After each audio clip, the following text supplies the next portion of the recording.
أعوذ بالله من الشيطان الرجيم. بسم الله الرحمن الرحيم. In the name of Allah, the Beneficent, the Merciful. الحمد لله رب العالمين. Praise be to Allah, Lord of the worlds. الرحمن الرحيم. The Beneficent, the Merciful. مالك يوم الدين. Owner of the Day of Judgment.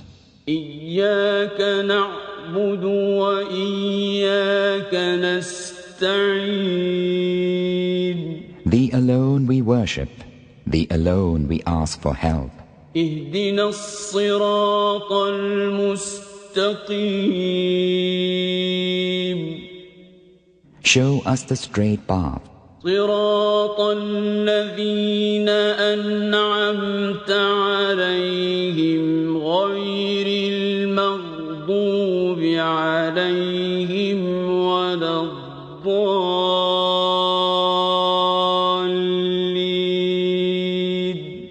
The path of those whom Thou hast favored, not the path of those who earn Thine anger, nor of those who go astray. بسم الله الرحمن الرحيم. اللهم كن لوليك الحجة ابن الحسن صلواتك عليه وعلى آبائه في هذه الساعة وفي كل ساعة وليا وحافظا وقائدا وناصرا ودليلا وعينا حتى تسكنه أرضك طوعا وتمتعه فيها طويلا. بسم الله الرحمن الرحیم وبه نستعین وهو خیر المعین.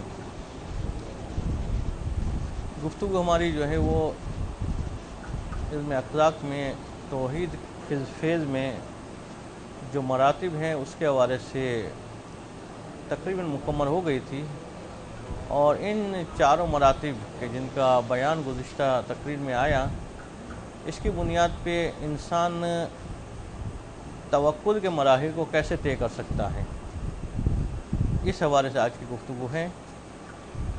وہ چار مرحلے کے جس کا بیان گزشتہ گفتگو میں ہوا، وہ چار مرحلے کون کون سے تھے؟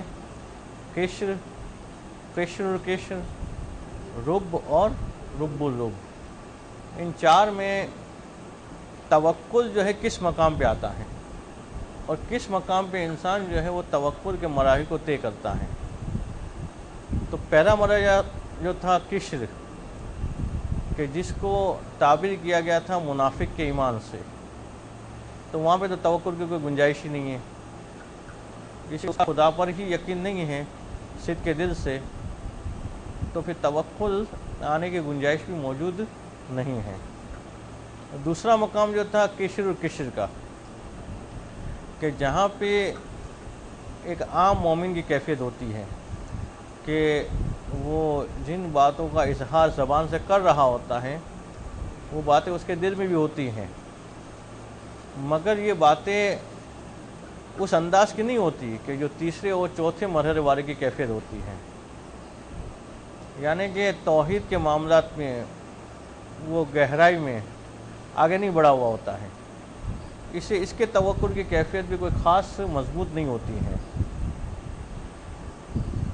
چوتھا مرحلہ جو تھا رب الرب، کہتے وہاں پہ توکل کی ویسی ضرورت ہی نہیں ہے، اس سے کہ جب وہ عینیت کی منزل پہ پہنچ گیا، جب وہ نور الہی کے علاوہ کسی اور چیز کو دیکھ ہی نہیں رہا ہے، باقی چیزیں ساری نگاہوں سے ہٹ گئی ہیں، تو اب اس کے تصور بھی نہیں کیا جا سکتا کہ کسی اور کے اوپر اس کا بھروسہ ہو۔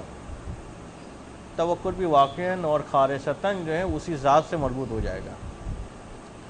تو توکل کے مراحل اور توکل کے مراتب کا تصور فقط تیسری قسم میں ہو سکتا ہے، کہ جو منزل تھی مقربین کی، کہ یہ وہ افراد ہیں کہ جس میں توکل کے مراتب اور مراحل کے بارے میں جو ہے وہ بحث کی جا سکتی ہے کہ کس شخص کا توکل جو ہے وہ کس مقام پر ہے۔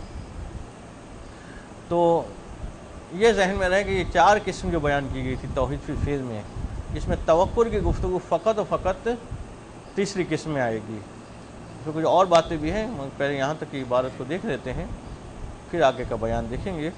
صفحہ نمبر 103، بسم اللہ الرحمن الرحیم، وَبِهِ نَسْتَعِينُ وَهُوَ خَيْرُ مُعِينٍ۔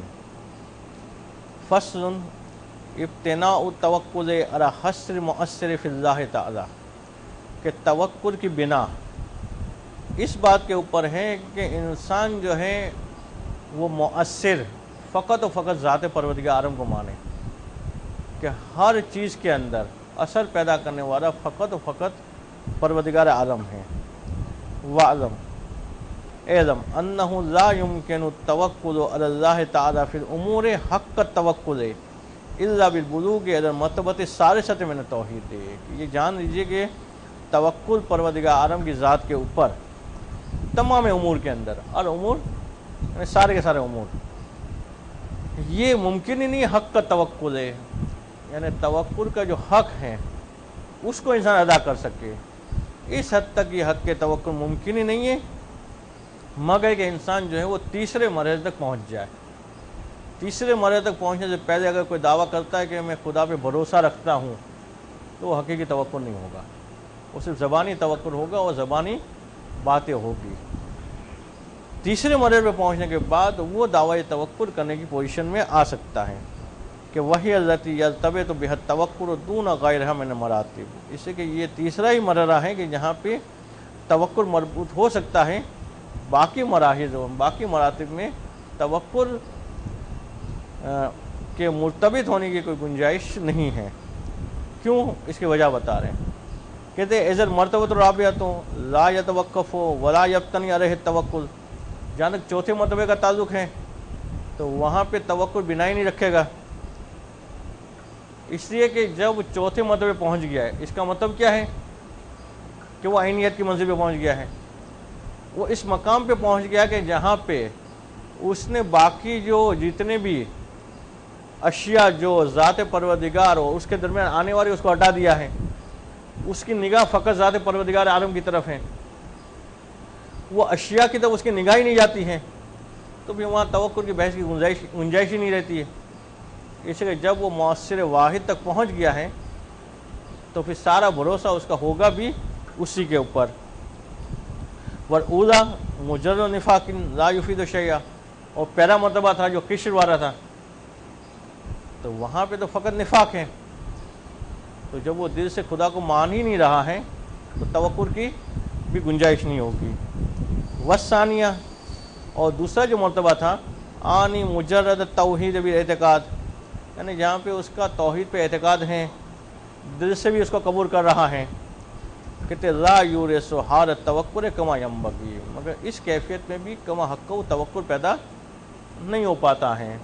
اس لیے ہم عمومی طور پہ مومنین کی کیفیت دیکھتے ہیں کہ زبان سے اقرار کر رہے ہوتے ہیں مگر ذات پروردگار عالم کے اوپر بھروسہ نہیں ہوتا ہے، کہ فإنه موجود فی عموم المسلمین مع عدم وجود التوکل کما ینبغی فیہم، کہ یہ والی چیز جو ہے ہم عموم مومنین کے اندر دیکھتے ہیں کہ توکل پایا نہیں جاتا جیسا کہ توکل ہونا چاہیے۔ تو اس کا مطلب ہے کہ توکل محدود ہو گیا فقط تیسری قسم کے حد تک۔ تیسری قسم پہ جانے کے بعد یہ کیفیت پیدا ہو سکتی ہے کہ یہ کہا جا سکے کہ انسان جو ہے توکل کے مراتب میں آگے بڑھ سکتا ہے۔ تو پھر مناط ہوا فی التوکل ہوا ثالث المراتب فی التوحید، تو مناط و معیار توکل میں یہ توحید کے مراتب میں تیسرا مرحلہ ہے۔ وہاں پہ کیا کیفیت ہوتی ہے تیسرے مرحلے میں؟ کہ وَهُوَ أَن يَنْكَشِفَ لِلْعَبْدِ بِنُورِ حَقِّ أَن لَا فَاعِلَ إِلَّا اللَّهُ وَأَنَّ كُلَّ مَوْجُودٍ مِنْ خَلْقٍ وَرِزْقٍ وَعِطَاءٍ وَمَنْعٍ وغنى وفقر وصحة ومرض وعز وذل وحیات وموت غیر ذلك مما يطلق عليه اسم فالمتفرد بإبدائه واختراعه هو اللہ تعالی لا شریک له فیہ. اسی کہ تیسری کیفیت میں انسان اس بات کے متوجہ ہو گیا ہوتا ہے کہ پروردگار کی یہ تمام مخلوقات ہیں کہ جس کو اسم دیا جا سکتا ہے، جس چیز کو بھی کوئی نام دیا جا سکتا ہے، مثلا موت ہے، حیات ہے، عزت ہے، ذلت ہے، رزق ہے، خلقت ہے، یہ ساری جو ہیں وہ ذات پروردگار عالم کی طرف سے ہی ہیں. تو تیسرے مرحلے پہ جب اس کو یقین ہو چکا ہوتا ہے تو اب اس کا بھروسہ بھی خدا کی طرف ہوتا ہے. اب وہ چاہتا ہے کہ اس کے یہاں بچے کی ولادت ہو، لا ولد ہے وہ، تو اس کو پتا ہوتا ہے کہ اولاد دینے والا کون ہے؟ فقط ذات پروردگار. وہ ادھر ادھر نہیں بھٹکے گا کہ اس سے تعویذ کروائے، اس سے فلاں چیز کروائی، اس سے فلاں چیز کروائی، اس سے یہ کام کروائے، اس سے وہ کام کروایا کہ اس سے اولاد مل جائے گی. وہ سمجھ لیتا ہے کہ فقط ذات پروردگار ہے. وہ دینا چاہے گا تو کوئی رکاوٹ نہیں رہے گی، اور وہ نہیں دینا چاہے گا اور پوری دنیا کے لوگ مل کے کوشش کریں تو کوئی جو اسے دے نہیں سکتا ہے. تو یہ توکل کی اس منزل پہ پھر پہنچ جائے گا. اس رزق کہ وہ پھر جو ہے وہ یہ نہیں سمجھے گا کہ فلاں نے میرا رزق باندھ دیا. جیسے بعض لوگ آتے ہیں رجوع کرتے کہ میرا رزق کس نے باندھ دیا ہے. انسان کا رزق کوئی بھی نہیں باندھ سکتا سوائے اس کے خود کے. انسان خود ہی اپنا رزق باندھ دیتا ہے. اور وہ کس سے باندھتا ہے؟ اپنے گناہوں کے ذریعے سے. کہ گناہ وہ چیز ہے کہ جس سے انسان کا رزق بند ہو جاتا ہے. گناہ وہ چیز ہے جس سے نعمتیں رک جاتی ہیں. باقی کوئی کسی کا نہ رزق روک سکتا ہے اور نہ کوئی کسی کا رزق بڑھا سکتا ہے سوائے ذات پروردگار عالم کے، یا وہ برگزیدہ بندے کے جن کو پروردگار عالم نے اپنی بارگاہ تک پہنچنے کا ذریعہ قرار دیا ہے. اس کے علاوہ نہ کوئی اضافہ کر سکتا ہے نہ کوئی کمی کر سکتا ہے. اس لیے اگر اس قسم کے پرابلمس میں انسان مبتلا ہو تو ادھر ادھر بھٹکنے کے بجائے اسے فقط و فقط ذات پروردگار عالم کی طرف متوجہ ہونا ہے. اسی بعض مقامات میں ہم دیکھتے ہیں کہ امام علیہ السلام کے پاس جو مسئلہ لے کے آیا انسان، کسی نے کہا کہ مولا مثلا اولاد نہیں ہے، کسی نے کہا مولا رزق کا مسئلہ ہے، کسی نے کہا مولا بیماری ہے ختم نہیں ہو رہی. تعجب ہوتا ہے کہ ان تمام مقامات میں امام حسن نے ایک ہی حل بتایا. امام حسن نے فرمایا کہ جاؤ جا کے استغفار کرو، استغفار کرو گے مسئلہ حل ہو جائے گا. یعنی استغفار تمام مسائل کا حل بیان کیا. تو استغفار کو مسئلے کا حل بتانے کیا بتا رہا ہے؟ کہ انسان کے گناہ ہیں کہ جو نعمت الہیہ کو روکے ہوئے ہوتے ہیں. سچے دل سے استغفار کرے گا انسان، وہ گناہ اس کا ہٹ جائے گا، وہ رکاوٹ ہٹ جائے گی. تو اگر سمجھتا ہے انسان کہ اس کا رزق رکا ہوا ہے تو پھر اسے دیکھنا چاہیے کہ کوئی گناہ تو ایسا نہیں ہے کہ جس کی وجہ سے اس کا رزق رکا ہوا ہے. اس گناہ کی توبہ کرے، حقیقی معنوں میں استغفار کرے، وہ اس کی رکاوٹ حل ہو جائے گی. تو ایسے آدمی کا توکل فقط ذات پروردگار عالم کی طرف ہوتا ہے. وہ خلقت میں، رزق میں، عطا میں، غنی ہونے میں، فقر کو دور کرنے میں، صحت میں، مرض کو دور کرنے کے لیے عزت و ذلت کے ادھر ادھر بھٹکتا نہیں ہے. فقط وہ ذات پروردگار عالم کی طرف متوجہ ہوتا ہے. وجہ کیا ہے کہ فالمتفرد بإبداعه واختراعه هو اللہ تعالی لا شریک لہ. اسی کو جانتا ہوتا ہے کہ آغاز بھی اسی سے ہے اور اختتام بھی اسی کی جانب ہے. شروع بھی اس نے کیا، ختم بھی وہی کر سکتا ہے. دیا بھی اس نے ہے، دے بھی وہی سکتا ہے، روک بھی وہی سکتا ہے. اس کے علاوہ کوئی اور نہیں ہے کہ جو دے اور دینے کے بعد روکے اور روکنے کے بعد واپس شروع کر دے. فقط وہی ذات ہے کہ جو یہ کام کر سکتی ہیں. وَإِذَا انْكَشَفَ لَهُ هَذَا لَمْ يَنْظُرْ إِلَىٰ غَيْرِهِ. اور جب یہ بات اس کے دل میں منکشف ہو جائے تو اب اس کی نگاہ ادھر ادھر کہیں نہیں ہوتی. کوئی نہیں دیکھے کہ فلاں کے پاس جاؤ تو وہ مجھے اولاد دے دے گا، فلاں کے پاس جاؤ تو مجھے رزق دے گا، فلاں کے پاس جاؤ تو مجھے صحت مل جائے گی. وہ ادھر ادھر بھٹکتا نہیں ہے. فقط و فقط وہ ذات پروردگار عالم کی طرف متوجہ ہوتا ہے. بل کان منہ خوفہ والیہ رجاؤہ. بلکہ اس کی کیفیت یہ ہوتی ہے کہ فقط خدا سے ڈر رہا ہوتا ہے اور اسی سے امید باندھے ہوئے ہوتا ہے. کہ وہ نہ لوگوں میں سے کسی فرد سے وہ ڈرتا ہے اور نہ جو ہے وہ لوگوں میں سے کسی شخص سے وہ امیدیں باندھتا ہے. وَبِهِ ثِقَتُهُ وَعَلَيْهِ اتِّكَالُهُ. اسی پہ اس کا بھروسہ ہوتا ہے اور اسی پہ اس کا اعتماد ہوتا ہے. کہ فَإِنَّهُ الْفَاعِلُ بِالْإِنْفِرَادِ دُونَ غَيْرِهِ، اسی کو سمجھ رہا ہوتا ہے کہ فاعل فقط وہی ہے، وہ کرنا چاہے گا تو کوئی روک نہیں سکتا، اور وہ روکنا چاہے تو کوئی دے نہیں سکتا ہے۔ وہ یقین کی اس منزل پہ پہنچا ہوا ہوتا ہے کہ جہاں پہ مثلا حضرت میثم تمار پہنچے ہوئے تھے کہ حاکم شام نے بہت کوشش کی کہ جو حاکم شام کو کہہ دیا حضرت میثم تمار نے کہ میرے مولا نے کہا کہ تم میری زبان کاٹے گا، اس نے نہیں کاٹوں گا، مگر وہ یقین کی اس منزل پہ تھا، کہا کہ میرے مولا نے کہا تو یہ ہو کے رہے گا، کہ نگاہ فقط جو ہے ذات پروردگار عالم سے متوجہ ہوتی ہے، اور بالآخر وہ کام اسے کرنا پڑا حاکم شام کو کہ جس کو وہ نہیں کرنا چاہ رہا تھا۔ تو یہ یقین کے ان مقامات پہ ہوتا ہے کہ جہاں پہ وہ پروردگار عالم کے علاوہ باقی جگہ نہیں دیکھتا ہے، تو پھر یہ ساری چیزیں ہوتی ہیں کہ فلاں سے رزق ملا، فلاں دوائی، فلاں ڈاکٹر نے دوائی دی تو صحت ملی، یہ سب کیا ہے؟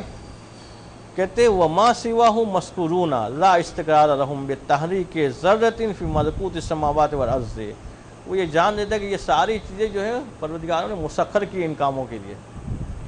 اگر پروردگار عالم نے میری بیماری کی صحت کے لیے اس کو معین کیا ہے تو مجھے شفا اسی سے ملے گی، کوئی اور نہیں دے سکتا، اور وہ نہ دینا چاہے تب بھی دینا پڑے گا اس کو، اس کے پروردگار عالم نے اس کو مسخر کر دیا ہے۔ جیسے پروردگار عالم نے سورج کو مسخر کیا ہے کہ وہ روشنی دے، اب سورج چاہے یا نہ چاہے اس کو روشنی دینی پڑے گی، تو روشنی دینا یہ سورج کا کام نہیں ہے، روشنی پروردگار عالم دیتا ہے، سورج کو مسخر کر دیا خدا نے، تو پروردگار عالم نے جس کام کے جس کو معین کیا اس سے آگے پیچھے وہ نہیں ہو سکتا۔ اس طرح انسانوں میں سے اگر پروردگار عالم نے کسی کو ذریعہ بنایا ہے کہ تمہیں رزق فلاں کے ذریعے سے ملے گا، وہ فلاں چاہے نہ چاہے اس کو رزق دینا پڑے گا، اس کا اس کے ذریعے اس کو رزق دینا، تو اب اس کی نگاہ خدا کی طرف ہوگی تو وہ کام کرے گا جس سے خدا راضی ہو، چاہے ذریعہ بیچ میں جو ہے وہ ناراضی کیوں نہ ہو جائے۔ اگر وہ اس ذریعے کو مستقل سمجھ لے گا، اگر کسی سمجھ جائے کہ روشنی تو سورج دیتا ہے تو پھر وہ سورج کی پوجا شروع کر دے گا، کہ ایسا نہیں سورج ناراض ہو جائے، وہ کبھی کہے گا رات کو جانے کے بعد کہے گا ابھی صبح نکلنا ہی نہیں ہے۔ تو اسی طرح سے اگر وہ کسی سیٹھ کو یا کسی کو ذریعہ سمجھ جاتا ہے کہ یہی رزق دیتا ہے تو پھر اس کی پرستی شروع کر دیتا ہے کہ بھائی اس کو خوش رکھو ورنہ رزق بند ہو جائے گا، مگر جب دیکھ رہے تھے خدا جو ہے اس کے ذریعے سے مجھے رزق دیتا ہے تو پھر اس آدمی کی کسی ایسے کام میں اطاعت نہیں کرے گا جس میں خدا کی ناراضگی ہو رہی ہو۔ اسی کو جان دیتا ہے کہ یہ سارے مذکور ہیں، لا استقرار لہم، ان کے لیے مستقل یہ ذریعے نہیں ہیں، ان کے لیے اپنی طرف سے کوئی استقرار نہیں ہے کہ بے تحریک ذرۃ فی ملکوت السماوات والارض، جیسے سے پروردگار عالم نے آسمان و زمین کی تمام ذرات کو معین کیا ہے، اس طرح سے یہ معین ہیں یہ۔ وَإِذَا انفتح له ابواب المعارف اتضح له هذا اتضاحا اتم من المشاہدۃ بالبصر، اور جب اس کے لیے معارف کے دروازے کھل جاتے ہیں تو یہ ساری چیزیں اس کے لیے اسی انداز سے واضح ہو جاتی ہیں جیسے وہ نگاہوں سے دیکھ رہا ہو، بلکہ کہتے ہیں اس سے بڑھ کر نگاہوں سے دیکھنے کے بعد بھی بعض اوقات انسان اشتباہ کا شکار ہوتا ہے، مگر یہ قلب کی نگاہ سے ایسے دیکھ رہا ہوتا ہے کہ جس کے ساری چیزیں واضح ہوتی ہیں۔ وَإِنَّمَا يَسُدُّهُ الشَّيْطَانُ عَنْ هَٰذَا التَّوْحِيدِ، شیطان جو ہے فقط جو ہے اس کے آنکھ پہ پردہ ڈال دیتا ہے، اس کے دل پہ پردہ ڈال دیتا ہے کہ یہ والی توحید کی کیفیت اس کے قلب میں پیدا نہیں ہوتی ہے۔ وَيُوقِعُ فِي قَلْبِهِ شَانِيَةَ الشِّرْكِ بِالْتِفَاتِ إِلَىٰ بَعْضِ الْوَسَائِطِ الَّتِي يَتَرَاءَىٰ فِي بَعْضِ النَّظَرِ مُنشِئَتُهَا لِبَعْضِ الْأُمُورِ، شیطان اس کے دل میں یہ بات ڈالتا ہے کہ یہ جو ذریعہ ہے نا بیچ میں اس کو بھی خوش رکھو، ایسا نہیں یہ ذریعہ جو ہے وہ ناراض ہو جائے تو تمہیں جو چیز مل رہی ہے وہ رک جائے۔ تو شیطان انسان کے قلب کے اوپر ذریعے کی توجہ ڈالتا ہے کہ ذریعے کی طرف متوجہ ہو، اس کو سمجھاتا ہے کہ دیکھ ٹھیک ہے خدا رزق دیتا ہے مگر ذریعہ تو یہی ہے نا، اس کو بھی خوش رکھ، اگر یہ ناراض ہو گیا تو یہ ذریعہ بند ہو جائے گا، یہ تمہارا رزق روک لے گا، ٹھیک ہے شفا خدا دیتا ہے مگر اس کو بھی راضی رکھو، ایسا نہیں ناراض ہو گیا تو مجھے شفا نہ دے۔ تو شیطان جو انسان کے قلب کے اوپر حقیقی توحید کو آنے نہیں دیتا ہے۔ کر اعتماد علی الغیّ میں فی نزول المطر ہے کہ شیطان ڈالتا ہے کہ بادل آیا تو بارش ہوگی، بادل نہیں آیا تو بارش کیسے ہوگی؟ یعنی انسان تو متوجہ ہونا چاہ رہا ہوتا ہے کہ خدا بارش دیتا ہے، کہتے ہیں کہ نہیں نہیں، یہ بادل دیتا ہے، کیونکہ بادل نہیں ہے تو بارش کیسے آئے گی؟ تو شیطان جو ہے وہ ذریعوں کی طرف متوجہ ہوتا ہے، وہ ارن مطر فی خروج الزرع و نبات ہی و نما ہی، اور شیطان ذہن میں ڈالتا ہے کہ بارش کی وجہ سے جو ہے وہ زراعت اگتی ہے، بارش کی وجہ سے پودے اگتے ہیں، اور بارش کی وجہ سے جو ہے پودے بڑھتے ہیں۔ وہ الریح ہیں فی استواء سفینۃ و سیرہا، اور شیطان انسان ذہن میں ڈالتا ہے کہ ہوا جو ہے وہ سفینے کو چلاتی ہے، اگر ہوا رک گئی تو تمہاری کشتی جو ہے پانی میں چل نہیں پائے گی۔ جی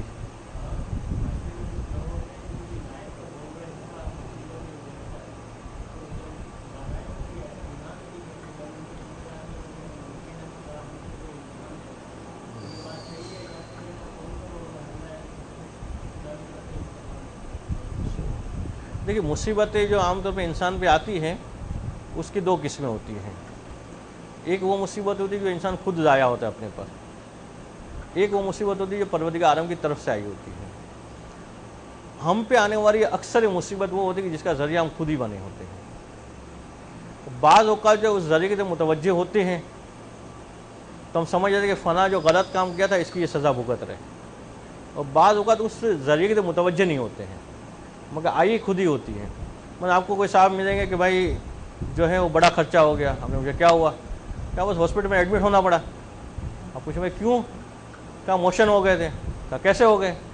کیا بس وہ رات کو شادی میں گئے تھے تو وہ زیادہ کھا لیا۔ تو اب یہ جو بل کی مصیبت آئی ہے اس کے وہ ہاسپٹل کے بل کی، اس کا ذریعہ کون ہے؟ خود ہی وہ کنٹرول کر دیتے اپنے آپ پہ، کھانے میں خیال رکھتے۔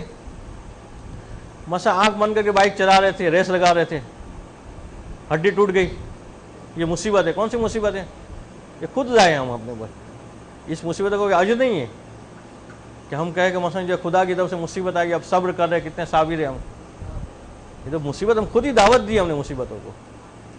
تو ہم پہ آنے والی مصیبتوں میں سے اکثر چیزیں ایسی ہوتی ہیں جس کو ہم خود ہی لائے ہوتے ہیں، ہم خام خواہ جو خدا کی طرف نسبت دے رہے ہوتے ہیں۔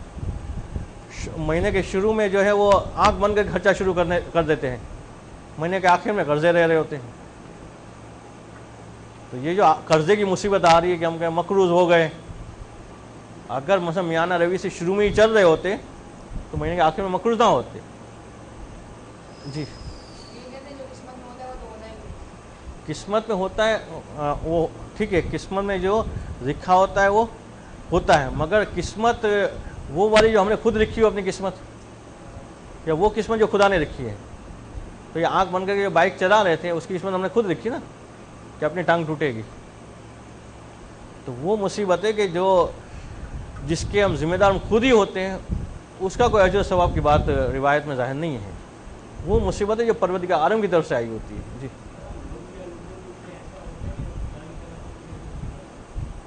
جی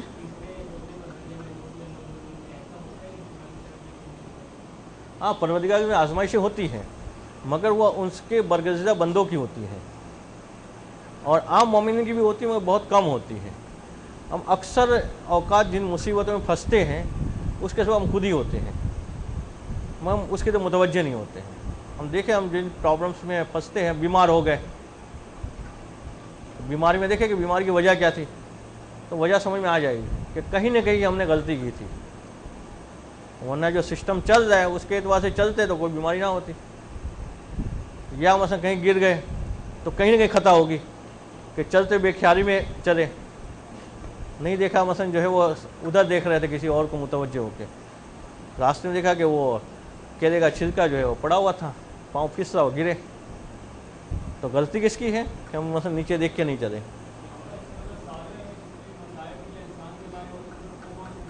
زیادہ تو یہی ہوتا ہے، زیادہ ہاں، یعنی اگر جی جو جیسے مثلا کربلا والوں پہ مصیبت آئی، جیسے انسان اپنے آپ پہ بالکل نیک اور پرہیزگار ہیں، پھر بھی جب بھی وہ صاحب فضیلت بنے گا تو حاسد ہوتے ہیں اس کے، اور صاحب فضیلت کے حاسد ہوں گے وہ پھر آپ کے لیے مصیبتیں کھڑی کریں گے، وہ مصیبت آزمائشی ہوگی۔ مگر اکثر مصیبت جو ہم پہ نازل ہوتی ہے اس کے سبب جو ہم ہوتے ہیں، ہم جو بے خیالی سے چل رہے ہوتے گر جاتے ہیں، ہم بے خیالی سے کھانا کھاتے بیمار ہو جاتے ہیں، ہم احتیاط نہیں کرتے، مصیبتیں آتی ہیں، ہم مثلا جو ہے وہ نظام صحیح سے نہیں چلاتے اور پھر مقروض ہو جاتے ہیں۔ پروردگار عالم نے جو حدود معین کی اس کے اندر رہیں تو اکثر مصیبتوں سے ہم بچ سکتے ہیں۔ جو میانہ روی کا راستہ خدا نے دکھایا ہے، اسراف سے بچے، باقی سے بچے، تو یہ زیادہ تر جو مصیبت آتی ہے اس سے ہم بچ جائیں گے۔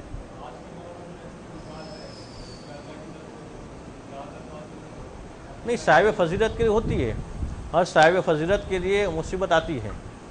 بعض والا انسان بالکل اپنے اعتبار سے بالکل صحیح چل رہا ہے، اپنے اعتبار سے بالکل صحیح بات کہی ہے، مگر جو حاسد ہیں وہ اس کی اسی بات کو پکڑ کے اس کے خلاف محاذ کھڑا کر دیتے ہیں۔ یہ مصیبت ہے، یہ اس کی آزمائش ہے، کیا وہ راہ راست پہ کتنا باقی رہتا ہے۔ آپ اپنے اعتبار سے بالکل دین کی بات بتا رہے ہوں گے، وہ اسی میں سے آدھا جملہ آگے کا نقل نہیں کریں گے، آدھا جملہ آپ کا پکڑ کے آپ کے خلاف تحریک چلائیں گے، پوری محاذ قائم کریں گے کہ فلاں صاحب نے ممبر سے یہ والی بات کہی۔ جی تو یہ صاحب فضیلت کی جو مصیبت آتی ہے وہ عام طور پہ آزمائش ہوتی ہے، مگر گناہ گاروں پہ جو مصیبت آتی ہے اس میں اکثر جو ہے وہ سبب خود ہی بنے ہوتے ہو۔ تو شیطان جو ہے وہ ذریعوں کی حد تک انسان کو محدود رکھنا چاہتا ہے۔ وہ کہتے ہیں کہ ذریعے کو دیکھو کہ بارش جو ہے وہ بادل برساتے ہیں، زراعت جو ہے وہ بارش کی وجہ سے پیدا ہوتی ہیں، سفینے کو جو ہے وہ ہوا چلاتی ہے سمندر میں، وہ ارا باز نوزرات کواکب و اتصالات ہاں فی حدود سے باز حوادث سے فراز۔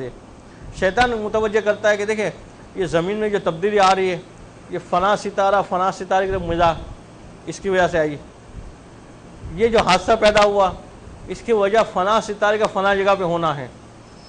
یہ ساری باتیں شیطان ذہن میں ڈالتا ہے۔ جیسے کہا جاتا ہے مولا کائنات علی ابن ابی طالب علیہ السلام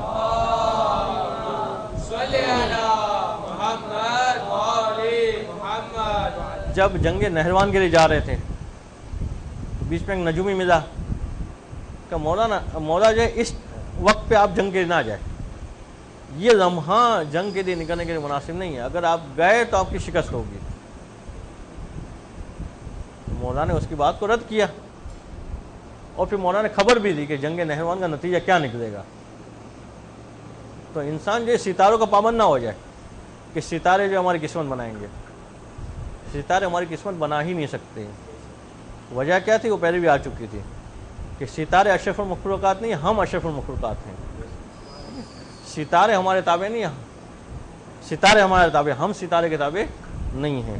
تو وہ لوگ جن کو یہ ستاروں کا زیادہ شوق ہے وہ اس بات کے تو متوجہ رہیں۔ مثلا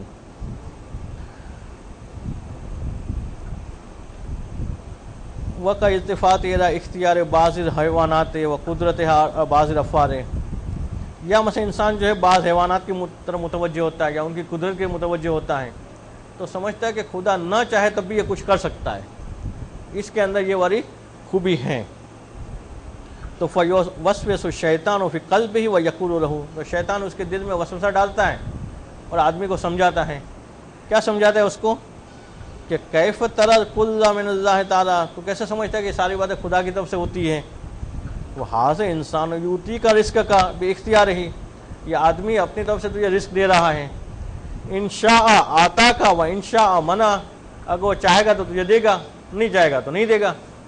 اس سیٹ کو خوش کر، یہ خوش کرے گا تو تنخواہ بڑھا دے گا تیری، اگر ناراض کیا تو تنخواہ کم کر دے گا۔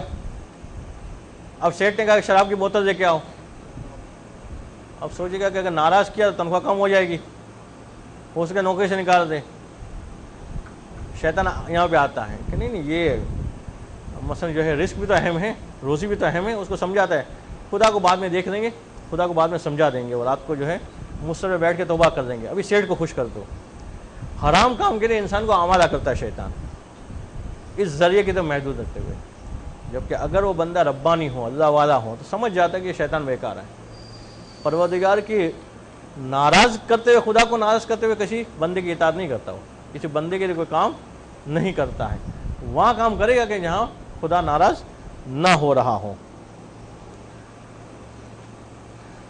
یا مثلا شیطان سمجھاتا ہے کہ وہ حاضر شخص قادر علی جز رغبت کا بسیف ہی، کہ یہ جو آدمی ہے وہ قدرت رکھتا ہے کہ تمہاری گردن اڑا دے، یہ آدمی تمہیں مار سکتا ہے۔ تو فَإِن شَاءَ جَزَّ رَكْبَتَكَ وَإِن شَاءَ عَفَانْكَ، یہ چاہے گا تو تمہیں معاف کر دے گا، یہ چاہے گا تمہاری گردن اڑا دے گا. تو اب اس کی بات مان، اس کی نافرمانی نہ کر. ایسا نہیں ناراض ہو گیا تو تمہیں قتل کر دے. تو فَكَيْفَ لَا تَخَافُهُ وَلَا تَرْجُوهُ وَأَمْرُكَ بِيَدِهِ، تو پھر تو کیوں اس سے نہیں ڈرتا ہے، کیوں اس کی امید نہیں رکھتا ہے، جبکہ معاملہ اس کے ہاتھ میں ہے. تو یہ مارنا یا نہ مارنا یہ شیطان انسان کو سکھاتا ہے.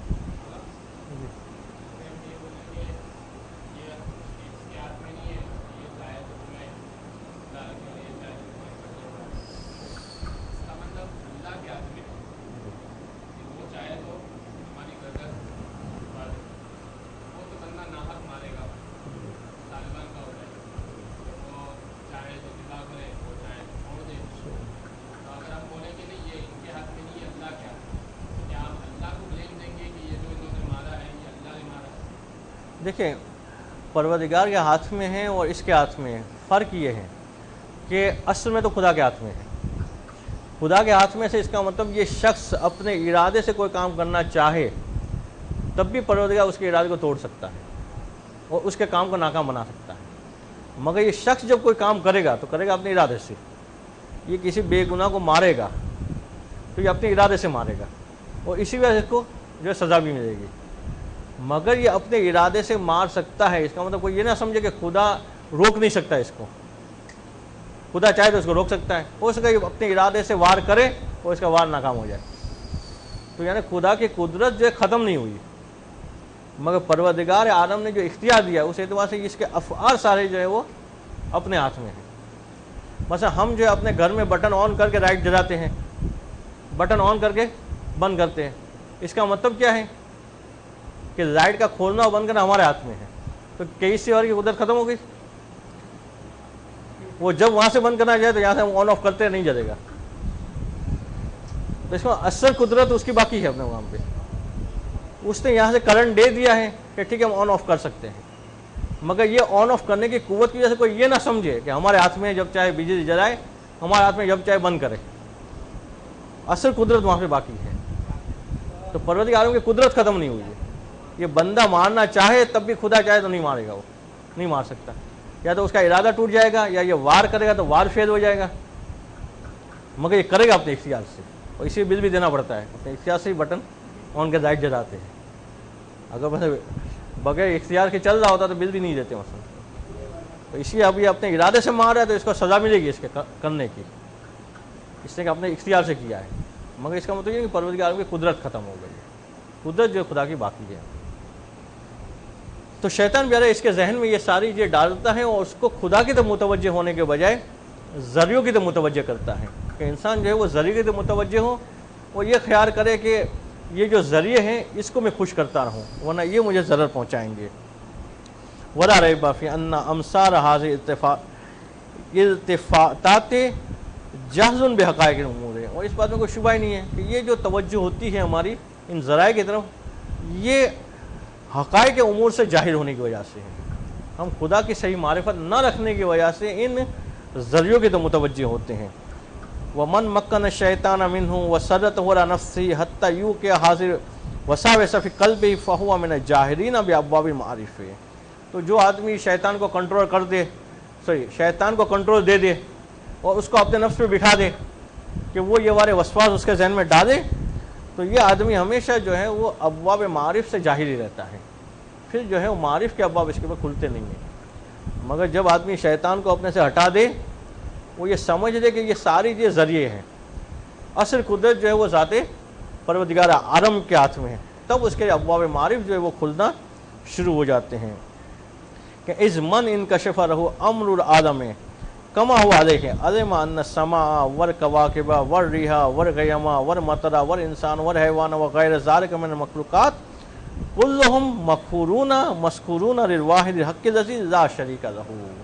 اس سے کہ جس شخص کے سامنے امر عالم کھل جاتا ہے، کائنات کا نظام کس انداز سے ہے، جس شخص کے لیے واضح ہو جاتا ہے وہ یہ سمجھ لیتا ہے کہ یہ جتنے ستارے ہیں، ہواؤں کا چلنا ہے، بادلوں کا آنا ہے، بارشوں کا آنا ہے، انسان ہے، حیوان ہے، یا اس کے علاوہ جتنے بھی مخلوقات ہیں، یہ ساری مغلوب ہیں ذات پروردگار کی طرف سے اور مذکور ہیں.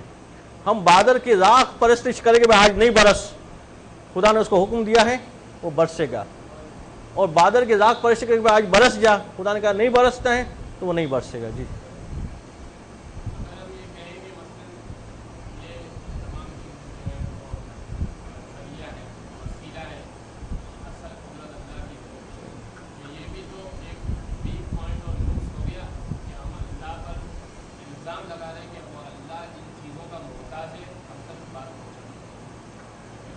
جی دیکھیں، اللہ کا محتاجی اس صورت میں ثابت ہوتی کہ اللہ جو ہے وہ ان چیزوں کے ذریعے سے ان کوئی کام نہ کر پاتا، مگر پروردگار تو خالق کے کن فیکن ہیں، وہ کہتا ہے ہو جا تو وہ چیز ہو جاتی ہے۔ یہ بھی ہو جا کہنے سمجھانے کے کہا جاتا ہے، ورنہ وجود میں اس چیز کو لانے کے لیے ارادہ پروردگار کافی ہے۔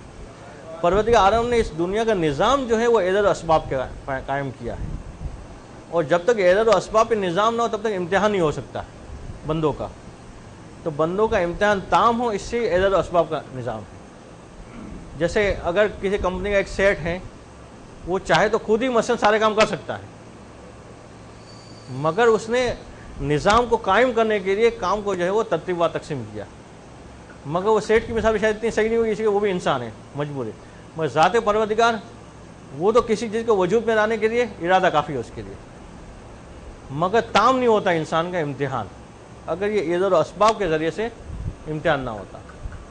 تو انسان کو مقام معرفت پہ پہنچانے کے لیے اور ان مراحل سے گزرنے کے لیے کہ جس کی بنیاد پہ انسان کے طبقات بنتے ہیں، اور اسی اعتبار سے جنت میں جو مقامات ہوں گے، خدا نے اس طرح کا نظام قائم کیا، مگر ان چیزوں کا محتاج نہیں ہے۔ محتاج اس صورت میں کہا جاتا ہے کہ اس کے بغیر وہ کر ہی نہ سکتا، اس کے بغیر کر سکتا ہے وہ، اسے محتاجی جو ہے وہ ثابت نہیں ہوگی۔ تو جس شخص کے لیے یہ بات واضح ہو جاتی ہے وہ سمجھ لیتا ہے کہ یہ ساری چیزیں جو ہے وہ ذریعہ ہیں، ان چیزوں کی کوئی حقیقت نہیں ہے۔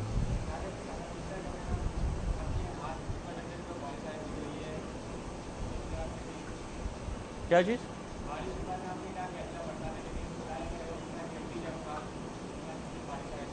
جی جی دیکھیے، پروردگار عالم نے انبیاء علیہ السلام کو کچھ معجزات عطا کیے ہیں، مگر اس معجزات میں مثلا حضرت موسیٰ علیہ السلام کے عصا میں ہوں یا حضرت عیسیٰ علیہ السلام کے ہاتھ میں جو شفا ہو، مگر ان چیزوں کو ذریعہ خدا نے بنایا۔ اب خدا چاہے تو اس ذریعے کو چھین سکتا ہے، مگر خدا نے اس کو ذریعہ بنایا، تو قدرت پروردگار عالم کی برقرار رہی، یہ ساری چیزیں ذریعہ قرار پائی، اور یہ بعض حق کو ثابت کرنے کے لیے طریقہ ہوتا ہے۔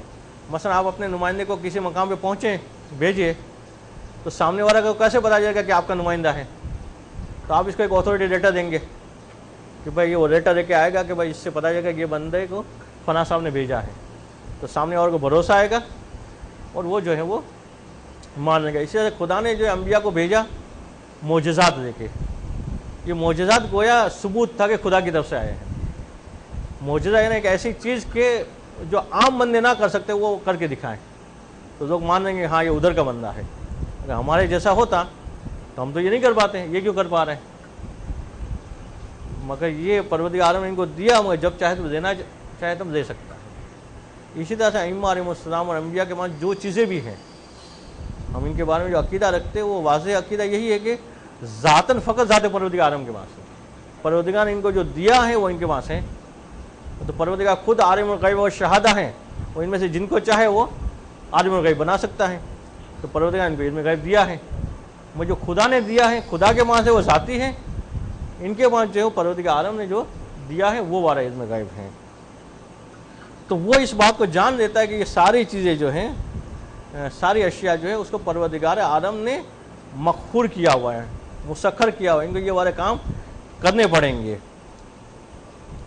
کہ فَيَعْلَمُ أَنَّ الرِّيحَ مَسًّا هَوَاءٌ وَالْهَوَاءَ لَا يَتَحَرَّكُ نَفْسُهُ مَا لَمْ يُحْرِكْهُ مُحْرِكٌ، اسے کو جانتا ہے کہ یہ ہوا جو چلتی ہے وہ فضا کے اندر پائی جانے والی ایک کیفیت ہے، اور فضا کے اندر پائی جانے والی کیفیت کو جب تک ایک محرک حرکت نہ دے وہ ہلتی نہیں ہے، وہ رکی رہتی ہے۔ اب یہ محرک جو حرکت دے رہا ہے اس کو بھی کوئی حرکت دینے والا ہے، اور اس حرکت کو بھی کوئی حرکت دینے والا ہے، اور آخر میں جا کے اس کو ایک ایسے محرک پہ جا کے رکنا پڑے گا کہ جو حرکت تو ہر چیز کو دے رہا ہے اس کو کوئی حرکت دینے والا نہیں ہے۔ حتیٰ کہ وہ خود اپنی ذات کو بھی حرکت دینے والا نہیں ہے، بلکہ وہ فقط محرک ہی ہے.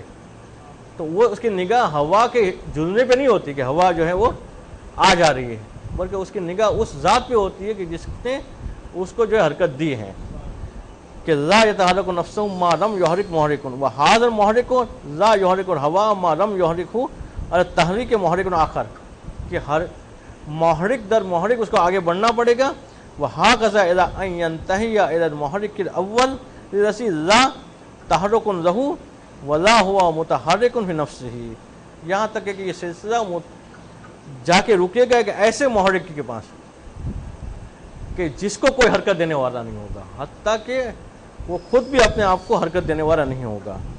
وہ کذل ہارو فی التوسط غیر من افلاک و نجومہا، اسی طرح سے دیگر افلاک اور نجوم وہ کائناتی جو موجودات عرض من الجماد و نبات و حیوان ہے، کہ جتنے بھی دنیا میں چیزیں ہیں وہ دیکھتا ہے کہ فلاں شخص کو وجود دیا فلاں نے، اس کو فلاں نے، اس کو فلاں نے، یہاں تک کہ سلسلہ ایک جگہ پہ جا کے رکے گا، ایک ایسے وجود کے وہاں جا کے رکے گا کہ جس نے تو سب کو وجود دیا ہوگا مگر اس کو کسی اور نے وجود نہیں دیا ہوگا. وَبِهِ نَسْتَعِينُ وَهُوَ خَيْرُ مُعِينٍ. علم اخلاق میں گفتگو ہماری اس بات کے بارے سے چل رہی تھی کہ کامل توکل جو ہے وہ انسان میں کب پیدا ہو سکتا ہے. تو کامل توکل پیدا ہونے کے لیے ضروری ہے کہ انسان جو ہے اس بات کی طرف متوجہ ہو کہ اسے یہ معلوم ہو کہ جو چیز اسے دنیا میں میسر آتی ہے وہ ساری کی ساری اصل منبع اور اصل مرکز سے جو ہے وہ متصل ہے. اگر اسے دنیا میں رزق ملتا ہے، اگر اسے دنیا میں صحت ملتی ہے، اگر اسے دنیا میں کوئی نعمت ملتی ہے، اگر دنیا میں کوئی پریشانی آتی ہے، تو یہ سب اصل میں ایک مرکز سے متصل ہیں. جو ظاہری اعتبار سے اسے محسوس ہوتا ہے کہ فلاں جگہ سے رزق ملا، فلاں جگہ سے صحت ملی، فلاں جگہ سے نقصان ہوا، یہ سارے جو ہے وہ ظاہری ذرائع ہیں، مگر اصل ذریعہ اور اصل منبع جو ہے وہ ذات پروردگار عالم ہے. اگر اس بات کی طرف انسان متوجہ رہے تو پھر جو ہے اسے یہ والی پریشانی لاحق نہیں ہوگی کہ وہ توکل کے مقامات اور مراتب کو جو ہے وہ طے نہ کر پائے. اس کے ایک مثال دے رہے ہیں مصنف کہ اگر انسان کسی بادشاہ سے امان نامہ حاصل کرے اور جیسے ہی بادشاہ نے امان نامہ لکھنے کا جو ہے کاتب کو حکم دیا، بادشاہ کے حکم کے اوپر کاتب نے امان نامہ لکھنا شروع کیا، اس نے قلم چلائی، کاغذ کے اوپر سیاہی نے لکیریں کھینچی اور اس کا امان نامہ تیار ہو گیا. جب اس شخص کے ہاتھ میں امان نامہ آیا تو وہ آدمی جو ہے وہ اس سیاہی کا شکریہ ادا کرنے لگا کہ تو نے میرا امان نامہ لکھا، یا وہ کاغذ کا شکریہ ادا کرنے لگا، یا وہ کاتب کا شکریہ ادا کرنے لگا. اگر یہ کاغذ یا کاتب یا سیاہی یا قلم کا کوئی شکریہ ادا کرنے لگے تو لوگ اسے کیا کہیں گے کہ تو بیوقوف آدمی ہے. اصل شکریہ تو اس بادشاہ کا ادا کرنا ہے کہ جس نے اس کو امان نامہ دیے. یہ ساری چیزیں تو جو ہے اس کے لیے ذریعہ بنی ہیں. تو اب اسی انداز سے کہ اگر انسان کو کہیں سے صحت ملتی ہے، کہیں سے رزق ملتا ہے، کہیں سے نعمت ملتی ہے، اور پروردگار عالم کو ذہن میں نہ رکھے، ان ظاہری ذریعوں کو ذہن میں رکھے اور انہی کے ارد گرد گھومتا رہے، تو پھر وہ توکل کے مرتبے میں فائز نہیں ہو سکتا، بلکہ انسان کی کیفیت اس چونٹی کی مانند ہو جاتی ہے کہ جو کسی سفید کاغذ پہ جو ہے وہ گھوم رہی ہو، اور سفید کاغذ کے اوپر کوئی قلم سے لکھ رہا ہو تو اس کی نگاہ کہاں ہوتی ہے؟ اس قلم کی نوک کے اوپر، کہ وہ نوک چلنے لگتی ہے تو یہ چونٹی رک جاتی ہے، نوک رکتی ہے تو یہ چلنے لگتی ہے، اور اس کی نگاہ فقط و فقط محدود ہوتی ہے اس قلم کے نوک کے اوپر.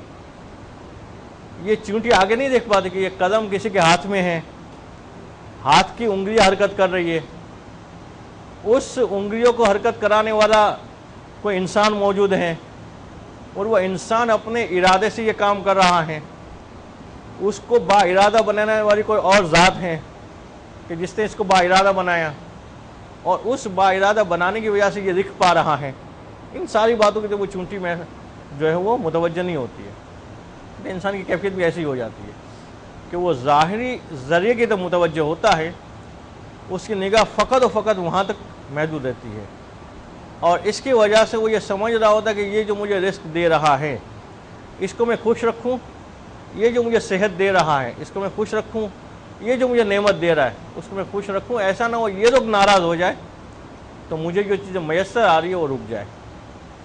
تو توکل کے اس بحث کو ایک مقام پہ پہنچانے کے بعد مصنف حق کے توکل کو سمجھانے کے لیے ایک اور بحث کو شروع کر رہے ہیں کہ جس کا عنوان ہے مناجات سر اور مناجات ارباب قلوب، کہ جہاں پہ انسان قلبی آنکھ سے بہت ساری ایسی چیزوں کو دیکھ لیتا ہے کہ جس کو یہ آنکھیں نہیں دیکھتی ہیں، اور قلبی سماعت کے ذریعے سے بہت ساری ان باتوں کو سن لیتا ہے کہ جو یہ ظاہری کان نہیں سن پاتے، کہ وہ کون سے مراحل ہیں کہ جن سے گزر کے انسان جو ہے وہ حیوانات کی تسبیح کو سن لیتا ہے، پرندوں کی تسبیح کو سن لیتا ہے، باقی جو جاندار پروردگار عالم کو جو یاد کر رہے ہیں اس تسبیح کو سن لیتا ہے، اور وہ کیسے سنے گا اور کیسے اس مرتبے پہنچے گا، اور اس بات کا پھر توکل سے کیا تعلق ہے اس کو بھی سمجھایا جائے گا۔ مگر پہلے ابھی جو بات بیان ہوئی اس کی بات کو دیکھ لیتے ہیں، صفحہ نمبر 104۔ بسم اللہ الرحمن الرحیم۔ فالتفات العبد فی نجاتہ الی بعض اشیاء من الریاح والامطار او الانسان او الحیوان یوضاح التفات من اخذ لتجز رغبتہ، کہ بعض اوقات انسان جو ہے متوجہ ہوتا ہے بندہ کہ مثلا یہ سمندر کا پانی مجھے ڈبو سکتا ہے، یہ بارش مجھے برباد کر سکتی ہے، یا کوئی انسان مجھے قتل کر سکتا ہے، یا کوئی حیوان جو ہے مجھے نابود کر سکتا ہے، اور ان باتوں سے بچنے کے لیے اور بعض اوقات جنگ و جدال میں اپنے آپ کو امان طلب کرنے کے لیے کسی بادشاہ کی طرف رجوع کرتا ہے، اور پھر امر المرء کو کاتبہ بان یکتب توقیعا بالعفو عنہ وتخلیتہ، تو بادشاہ جو ہے امر کرتا ہے کہ اس شخص کے لیے ایک امان نامہ لکھ دیا جائے، اور حکم کس کو کرتا ہے؟ کاتب کو، کہ ایک توقیع لکھ دو اس کے نام پہ، ایک خط لکھ دو کہ اس کو جو ہے تمام چیزوں سے امان ہے۔ فاخذ العبد یشتغل بمدح الحبر او الکاغذ او القلم او الکاتب، جیسے بندے نے وہ امان نامہ ہاتھ میں لیا، ہاتھ میں لینے کے بعد اس نے کیا کیا کہ وہ مشغول ہو گیا حبر کی مدح کرنے کے لیے، کہ سیاہی کی تعریف کرنے لگا کہ یا سیاہی نے جو ہے میرا امان نامہ لکھا، یا جو ہے وہ کاغذ کی تعریف کرنے لگا کہ یہ کاغذ جو ہے اس نے مجھے امان دی، یا قلم کی تعریف کرنے لگا، یا وہ کاتب کا ہاتھ چومنے لگا جس نے لکھا تھا امان نامہ۔ تو ان چیزوں کی تعریفوں میں لگ گیا وہ یقولو، اور وہ کہنے لگا کہ لولا الحبر او القلم او الکاغذ او الکاتب ما تخلصت، کہ اگر یہ سیاہی نہ ہوتی تو میں نجات نہ پاتا، اگر یہ کاغذ نہ ہوتا تو مجھے نجات نہ ملتی، اگر یہ قلم نہ ہوتا یا قلم نہ ہوتی تو مجھے نجات نہ ملتی، یہ لکھنے والا جو ہے کاتب، اگر یہ نہ ہوتا تو مجھے نجات نہیں ملتی۔ وہ اس کے تو متوجہ نہیں ہے جس بادشاہ کے حکم کے تحت جو ہے کاتب نے قلم کو چلایا اور اس کاغذ پہ تحریر کی، بلکہ ان چیزوں کی طرف وہ متوجہ ہوا اور اسی میں مشغول ہو گیا کہ فَيَرَى نَجَاتُهُ مِنَ الْحِبْرِ وَالْكَاغَذِ دُونَ الْقَلَمِ اور من القلم دون محرکہ عن کاتب اور من کاتب دون الملک الذی هو محرک الکاتب ومسخرہ۔ وہ دیکھنے لگا کہ اس کی نجات کیوں ملی، اس نے کسی پوچھا بھائی کیوں یہ امان نامہ کیسے ملا، کہا یہ تو ایک سیاہی کا کمال ہے، یا کہا یہ تو قلم کا کمال ہے، یا زیادہ آگے بڑھا تو کاتب کی تعریف کرنے لگا کہ کاتب نے یہ لکھ کے دیا ہے، مگر اس کی نگاہ جو ہے بادشاہ تک نہیں پہنچی، اس کی نگاہ اس مالک تک نہیں پہنچی کہ جس نے کاتب کو مسخر کیا تھا، کاتب کو معین کیا تھا کہ تیرا نام ہے کام ہے کہ یہ امان نامہ لکھ، وہ کاتب تک محدود ہو گیا، اس ذات کی تو متوجہ نہیں ہو گئی جس نے کاتب کو مسخر کیا تھا۔ وَمَنْ عَلِمَ أَنَّ الْقَلَمَ لَا حُکْمَ لَهُ بِنَفْسِهِ، مگر جس کو یہ پتہ ہو کہ قلم اپنی طرف سے کچھ لکھ نہیں سکتی جب تک کہ کوئی لکھنے والا اس کو استعمال نہ کرے۔ وَإِنَّمَا هُوَ مُسَخَّرٌ فِي يَدِ الْكَاتِبِ، بلکہ یہ قلم تو جو ہے وہ کاتب کے کنٹرول میں ہے، وہ جو چاہے وہ لکھ دے۔ قلم میں اپنے آپ میں کوئی صلاحیت نہیں ہے کہ وہ میرا امان نامہ لکھ دے۔ او ان کاتب لا حکم لہ، یا اسے یہ علم آ جائے ایک مرحلے پہ اور آگے بڑھے اور اس کو پتہ چلے کاتب میں بھی خود صلاحیت نہیں ہے، وہ اپنی مرضی سے کوئی بات نہیں لکھ سکتا۔ کاتب تو کیا ہے کہ مسخر ہے بادشاہ کی جانب سے، کہ بادشاہ جو اسے کہے گا یہ لکھ دے گا اس کو، کہ وَإِنَّمَا هُوَ مُسَخَّرٌ تَحْتَ يَدِ الْمَلِكِ، کہ تو بادشاہ کے ہاتھ میں جو ہے وہ مسخر ہیں۔ تو لم یلتفت الی القلم والکاتب، تو ایسا آدمی جو ہے وہ قلم اور کاتب تک متوجہ نہیں ہوگا۔ وَلَمْ يَشْكُرْ إِلَّا الْمَالِكِ، بلکہ وہ متوجہ ہوگا تو کس طرح متوجہ ہوگا؟ اس بادشاہ کی طرف، کہ جس نے جو ہے کاتب کو حکم دیا اور جس حکم کے تحت کاتب نے قلم چلائی، اور قلم چلنے کی وجہ سے سیاہی جو ہے وہ سفید کاغذ پہ اس نے لکیریں بنائی، اس کو امان نامہ ملا، تو اس کا شکر فقط و فقط جو ہے وہ اس مالک کی طرف ہوگا۔ بَرُبَّمَا يَدْهَشُهُ فَرْحُ النَّجَاةِ وَشُكْرُ الْمَالِكِ أَنْ يَخْطُرَ بِبَعْضِهِ کاغذ اور حبر اور قلم اور کاتبہ، بلکہ بسا اوقات اس کی منزل یہ ہوتی ہے کہ جب اس کو یہ امان نامہ مل جاتا ہے تو خوشی کے عالم میں وہ باقی جو اس کے ذہن میں آتی نہیں ہے کہ اس میں کاتب کا بھی کوئی کردار ہے، اس میں کاغذ کا بھی کوئی کردار ہے، اس میں قلم و سیاہی کا بھی کوئی کردار ہے، بلکہ سیدھا شکریہ کس کا ادا کرنے لگتا ہے؟ بادشاہ کا۔ تو اب جو پروردگار عالم کی طرف سے نعمتیں آتی ہیں، اگر حقیقی معرفت رکھتا ہے، وہ حقیقی توقع کی منزل پہ پہنچتا ہے، تو نعمت کے آتے ہی اس کی توجہ کہاں ہونی چاہیے؟ خدا کی جانب۔ یہ ظاہری ذریعے کو دیکھے بغیر، یعنی کہ یہ ظاہری ذریعہ جو دے رہا ہے اس کا ہاتھ چومنے لگے کہ بھائی اس کے ذریعے سے مجھے ملی، بلکہ اس کی توجہ ہوگی اس پروردگار کی طرف کہ جس نے اس آدمی کو مسخر کیا اس نعمت کو اس کو پہنچانے کے لیے۔ وَلَا رَيْبَ فِي أَنَّ جَمِيعَ الْمَخْلُوقَاتِ مِنَ الشَّمْسِ وَالْقَمَرِ وَالنُّجُومِ وَالْغَيِّمِ وَالْمَطَرِ وَالْأَرْضِ وَكُلُّ حَيْوَانٍ أَوْ جَمَادٍ مُسْتَقَرَّاتٌ فِي قَبْضَةِ الْقُدْرَةِ، اور اس بات میں کوئی شبہ ہی نہیں ہے کہ جتنی مخلوقات ہے، چاہے چاند ہو، سورج ہو، چاہے ستارے ہو، چاہے زمین ہو، چاہے آسمان ہو، چاہے جو ہے جمادات، نباتات، انسان اور باقی حیوانات، یہ تمام جو ہے پروردگار کے عالم جیسے مسخر ہیں۔ اس کو پروردگار عالم نے جو کام معین کیا ہے اس کو وہ کرنا ہے۔ اگر کسی شخص کو پروردگار عالم نے معین کیا ہے ہمیں رزق دینے کے لیے، تو اس کو رزق ہمیں دینا پڑے گا، چاہے وہ نہ چاہے تو بھی۔ اگر پروردگار عالم نے کسی ڈاکٹر کو معین کیا ہے ہمیں صحت دینے کے لیے، تو اس کو ہمیں صحت دینی پڑے گی، وہ چاہے یا نہ چاہے۔ تو جس کام کے لیے پروردگار عالم نے جس کو معین کیا ہے اسے وہ کام جو ہے وہ کر کے رہنا ہے۔ تسخیر القلم فی ید الکاتب و تسخیر الکاتب فی ید سلطان، جیسے مثلا قلم مسخر ہو گئی کاتب کے ہاتھ میں، کہ قلم کی ذمہ داری کیا ہے کہ کاتب جو لکھوائے اس قلم کو لکھنا ہے۔ کاتب کی ذمہ داری کیا ہے کہ بادشاہ جو لکھنے کا کہے وہ اسے لکھنا ہے۔ تو یہ سارے جو ہے وہ مسخرات ہو جائیں گے۔ بل ھذا تمثیل فی حق العبد لاعتقادہ ان الملک الموقع هو الکاتب حقیقتا لیس الامر کذالک، کہتے یہ والی بات تو بطور مثال تھی، ورنہ بادشاہ بھی جو اس کے لیے امان نامہ لکھ رہا ہے وہ بادشاہ کی بھی اپنی کوئی حقیقت نہیں ہے۔ اگر پروردگار عالم نے اس کو اس کام کے لیے مسخر نہ کیا ہوتا کہ اس کی مملکت کے لیے وہ امان نامہ لکھ دے تو یہ بھی نہیں لکھ سکتا تھا، مگر یہ بات سمجھانے کے لیے مثال تھی۔ کہتے از حق کو اندر کاتب هو اللہ سبحانہ کما قال تعالی، اسے کہ اصل تو کاتب وہ ذات پروردگار عالم ہے کہ جسے پروردگار عالم خود فرماتا ہے کہ وما رمیتا از رمیتا ولکن اللہ رما، کہ سورہ انفال کی آیت نمبر 17 کہ پروردگار کہتا ہے کہ اللہ کے رسول سے مخاطب ہو کے کہ جب آپ نے پھینکا تو آپ نے نہیں پھینکا تھا، بلکہ پروردگار عالم نے جو ہے وہ پھینکا تھا. یعنی ذات پروردگار اعظم اصل منبع ہے ہر چیز کے وجود میں آنے کا. جب انسان کوئی کام کرے تو اس کے ذہن میں یہ تصور آنا ہی نہیں چاہیے کہ اس نے کیا ہے. اگر پروردگار اعظم اس کو اس کام کے لیے مسخر نہ کرتا تو وہ یہ کام کر بھی نہیں سکتا تھا.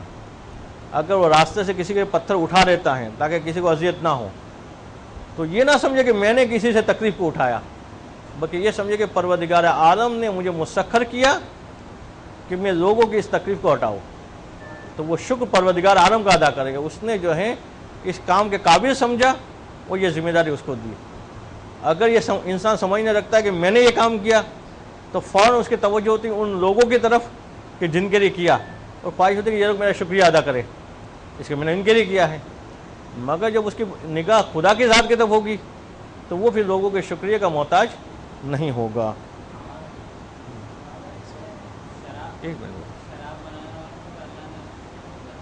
ہاں، اس کے کل جواب آ چکا تھا کہ شراب بنانے والا جب شراب بناتا ہے تو پروردگار عالم نے اس کو یہ قدرت دی ہے کہ وہ اپنی توانائی کے ذریعے سے اچھا کام بھی کر سکتا ہے، برا کام بھی کر سکتا ہے.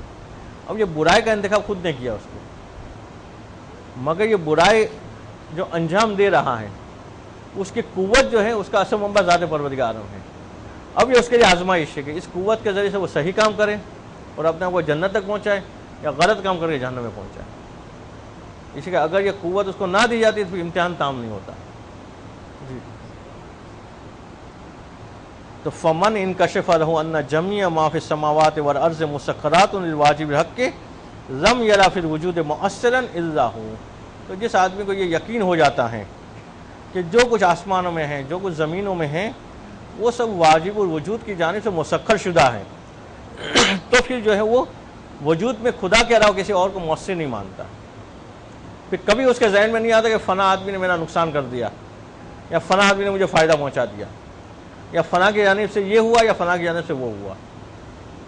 جب اس کی نگاہ جو ہے وہ ذات پروردگار عالم کی طرف ہو.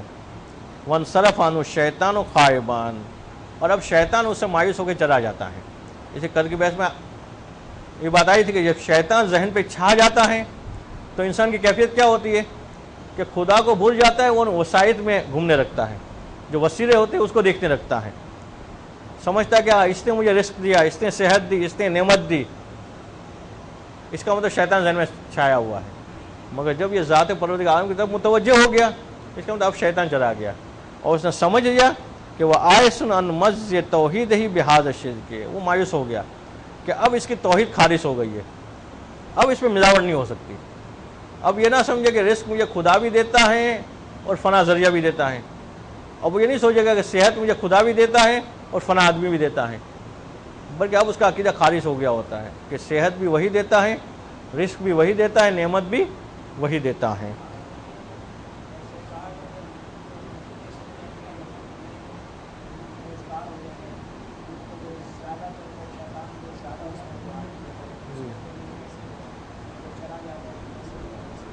کہاں چلا جاتا ہے؟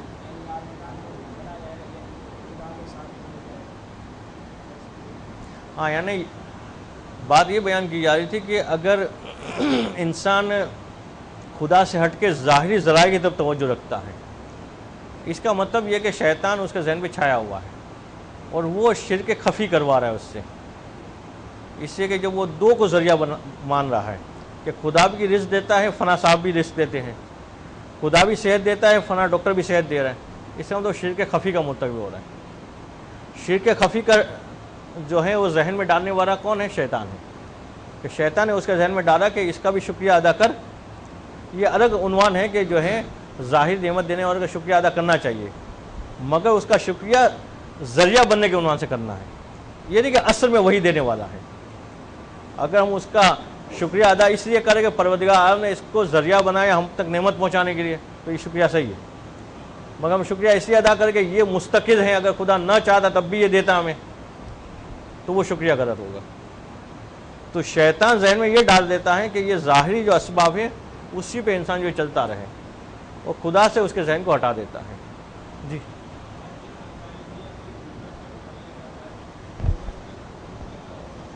تھوڑا آپ کو آگے آنا پڑے گا. ایک شروعات پڑھیں محمد.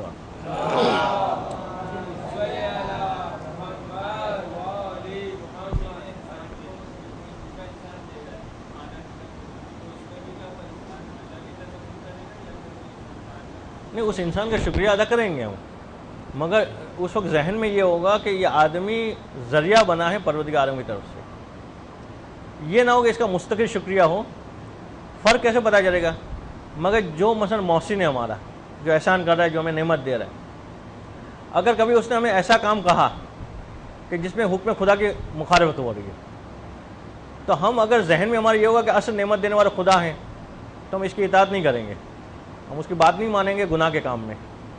اس لیے ہمیں پتہ ہے کہ اگر یہ بند کرنا چاہے گا تب بھی نہیں کر سکتا جب تک خدا چاہے گا اس کو ذریعہ بنانا، مگر ہمارے ذہن میں ہوگا کہ یہی بندہ دے رہا ہے، تو اگر اس نے کوئی ایسا کام کہا ہمیں کہ جس پہ خدا کے حکم کی نافرمانی ہو رہی، ہم پھر بھی کر دیں گے، کیسا نہ ہو یہ رزق بند کر دے ہمارا، یہ نعمت جو ہے چھین جائے، تو اس کا شکریہ ادا کرنے میں حرج نہیں ہے، بلکہ کریں گے شکریہ ادا کرنے، مگر یہ ذہن میں رکھتے ہوئے کہ یہ ذریعہ ہیں، یہ مستقل نہیں ہے۔ اسے جب اس کا حکم اور خدا کو آپس میں ٹکرا جائے تو خدا کے حکم کو ماننا ہے، اس ذریعے کے حکم کو نہیں ماننا ہے، اس کو چھوڑ دینا ہے۔ جی جی جی پہلے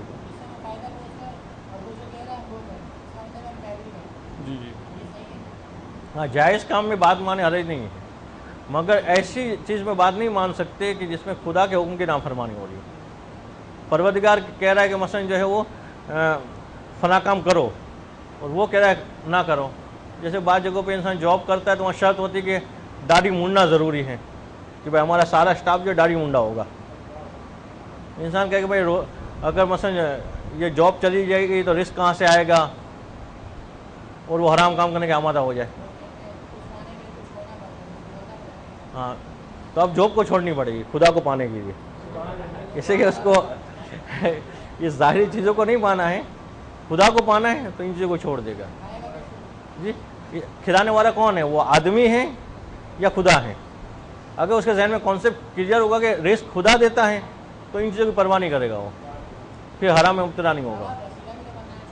جی جی، تو پروردگار نے اس کو وسیلہ بنایا، یہ بنوا دوسرا وسیلہ بن جائے گا، اسے دیتا تو خدا ہی ہے نا، دینا خدا کو ہے، آج اس کے ذریعے دے رہا ہے کل کسی اور کے ذریعے دے دے گا۔ تو جہاں انسان وسیلے پہ ٹھہر جاتا ہے، وہ سمجھتا ہے یہی آدمی مجھے رزق دیتا ہے، تو اس کی پھر ہر صحیح و غلط بات مانتا ہے وہ۔ جب اس کے ذہن میں تصور آ جاتا ہے کہ یہ سارے ذریعے ہیں، اصل جو ہے دینے والا خدا ہے، تو اس کی غلط بات نہیں مانتا۔ یہ صرف رزق و روزی میں نہیں، خود علم کے مرحلے میں بھی ہے کہ انسان کسی استاد سے پڑھ رہا ہے، مگر وہ استاد کو ذریعہ مانے کہ پروردگار مجھے علم دے رہا ہے اس کے ذریعے سے، تو پھر استاد کی اس بات کو نہیں مانے گا کہ جو خلاف شریعت ہو۔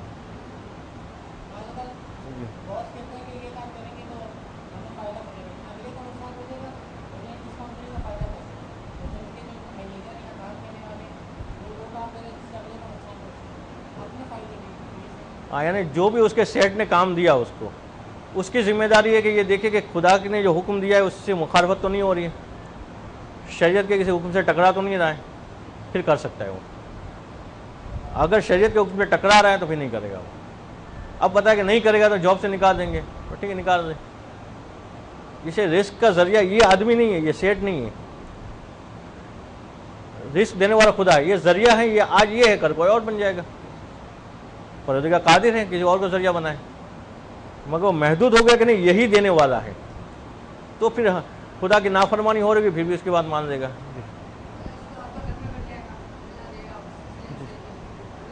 ہاں، اگر وہ گھر میں بیٹھنا بھی صحیح ہوتا، اگر خدا نے یہ کہا ہوتا کہ بھائی گھر میں بیٹھے رہنا، میں رزق گھر سے چھت کے اوپر سے ڈالوں گا، مگر اگر پروردگار نے حکم دیا کہ کوشش بھی کرو تو کوشش کرنی پڑے گی۔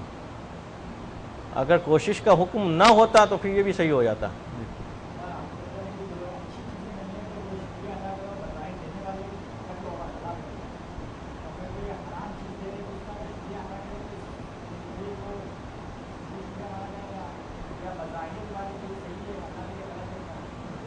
دونوں اعتبار سے غلط ہوگا، اگر حرام چیز کوئی دے رہا ہے تو اس کا شکریہ دونوں اعتبار سے غلط ہوگا۔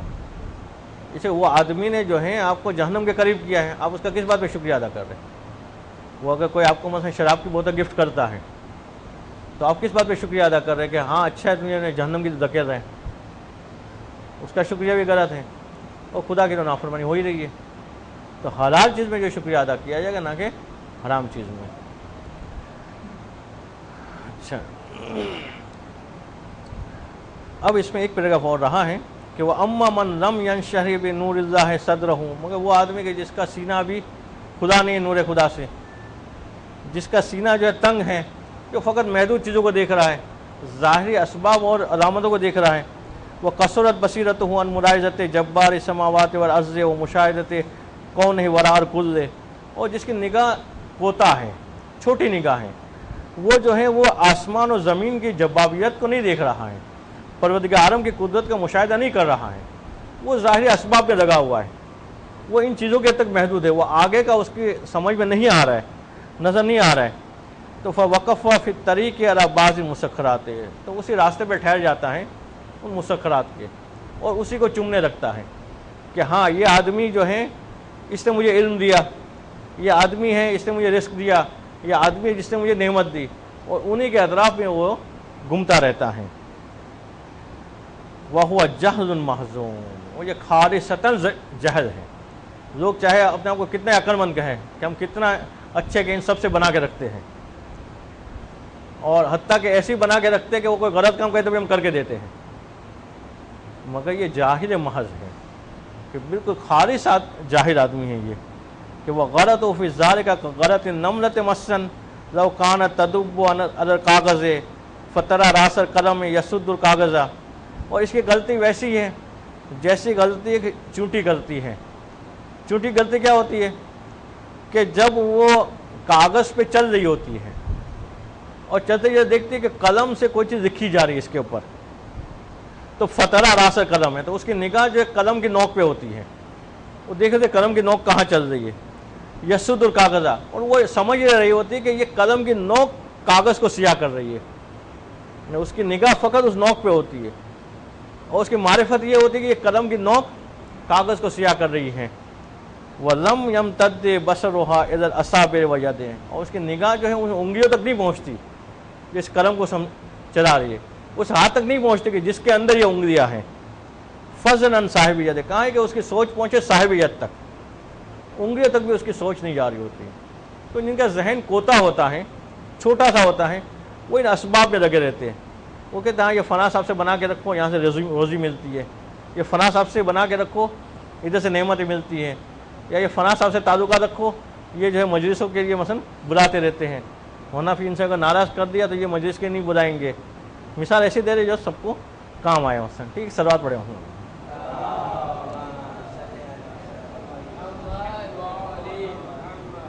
اب وہاں پہ ممبر پہ گئے مجلس پڑھنے کے لیے، اب دیکھا کہ وہ جس صاحب نے ہمیں بلایا تھا وہ داڑھی منڈے ہیں، ہم نے کہا کہ اگر ہم نے داڑھی کی بات کر دی تو یہ صاحب تو ناراض ہو جائیں گے، اگلی دفعہ بلائیں گے نہیں۔ اگر ہمارے ذہن میں یہ کہ یہی صاحب جو ہے ہمیں ممبر تک پہنچانے والے ہیں، تو ہم کیا کریں گے کہ اس کو داڑھی کی بات ہی نہیں کریں گے کہ بھائی ایسا نہیں ناراض ہو جائے، مگر ہمیں پتہ کہ نہیں ممبر تک پہنچانے والی ذات پروردگار عالم کی ہے، یہ تو ظاہری ذریعے ہے، نگاہ کوتا نہیں ہوگی، تو ہم جو ہے حق بات کہہ دیں گے۔ اگر مسجد پہ ٹرسٹی نے بٹھایا ہوا ہے پیش نماز بنا کے، اگر ہمیں پتہ ہے کہ یہ ٹرسٹی چاہے تو مجھے رکھ سکتا ہے، چاہے تو نکال سکتا ہے، تو ہم اس کی خوشامد میں لگے رہیں گے کہ بھائی یہ صاحب ناراض نہ ہو جائے، ایسا نہ ہو جو ہے وہ نماز بھی ہاتھ سے جائے اور نماز پڑھانے کے ساتھ ساتھ جو مکان دیا ہے وہ بھی جائے ہاتھ سے، تو پھر جو ہے وہ مولوی صاحب کی خواہش ہوگی کہ بھائی ٹرسٹی کو ناراض نہیں کرو، باقی سب صحیح ہے، مگر اس کو پتہ کہ نہیں یہ سب خدا نے دیا ہے، یہ تو ذریعہ ہے، پروردگار چاہے تو یہ اس سے بڑھ کے کوئی اور مسجد دے دے گا، یہ مکان اس سے بڑھ کے کوئی اور دے دے گا، تو پھر خدا کی رضا کی خاطر بندوں کو ناراض کرنے میں ہچکچائے گا نہیں۔ بعض لوگوں کو یہ خواہش ہوتی ہے اور بڑے خلوص سے یہ بات کہہ رہے ہوتے ہیں کہ بھائی پالیسی یہ ہونی چاہیے کہ کوئی ناراض نہ ہو، حالانکہ یہ پالیسی بالکل غلط ہے۔ پالیسی کیا ہونی چاہیے کہ خدا ناراض نہ ہو، اور اس کی خوشی کی خاطر لوگ ناراض ہوتے تو ہوتے رہے۔ پالیسی یہ نہ ہو کہ لوگ ناراض نہ ہو، پالیسی یہ کہ خدا ناراض نہ ہو۔ اب اس کی خوشی کی خاطر کبھی لوگ ناراض ہوں گے تو ہوتے رہیں، کبھی لوگ خوش ہوں گے تو بھی ہوتے رہیں۔ تو لوگوں کی خوشی یا لوگوں کی ناراضگی اہم نہیں ہے کہ ہم جو ہے ممبر پہ آتے وقت یا کسی مقام پہ پہنچنے کے بعد حق بات کہنے سے اسی ہچکچائے کہ لوگ ناراض نہ ہو جائے، تو پھر ہماری یہ کیفیت بھی چونٹی جیسی ہو جائے گی کہ جس کی نگاہ فقط نوک پہ ہوتی ہے قدم کی، وہ یہ سمجھ ہوتی ہے یہ نوک لکھ رہی ہے، یہ نوک جو ہے سفید کاغذ کو سیاہ کر رہی ہے، نہ وہ انگلیوں کو دیکھ رہی ہوتی، نہ ہاتھ کو دیکھ رہی ہوتی، نہ صاحب ید کو دیکھ رہی ہوتی۔ تو اگر انسان نگاہ کو اونچی کرے تو یہ ذریعوں سے پریشان نہیں ہوگا اور حق بات کہنے سے کبھی ہچکچائے گا نہیں۔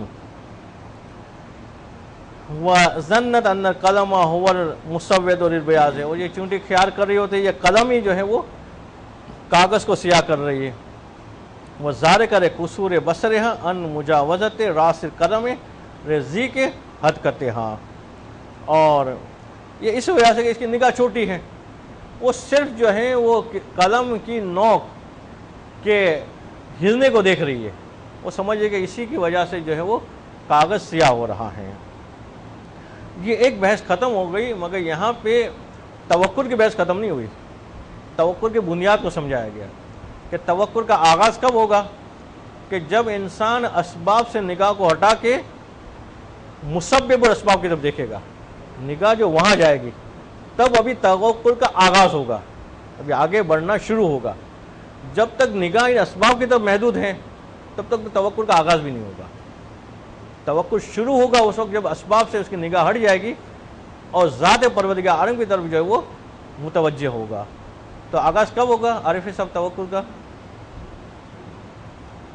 کب ہوگا آغاز توکل کا؟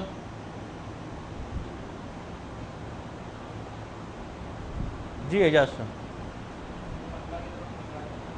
ہاں، یعنی جب اسباب سے ہٹ کے اس کی توجہ ذات پروردگار عالم کی طرف ہوگی، جس نے ان اسباب کو سبب بنایا ہے۔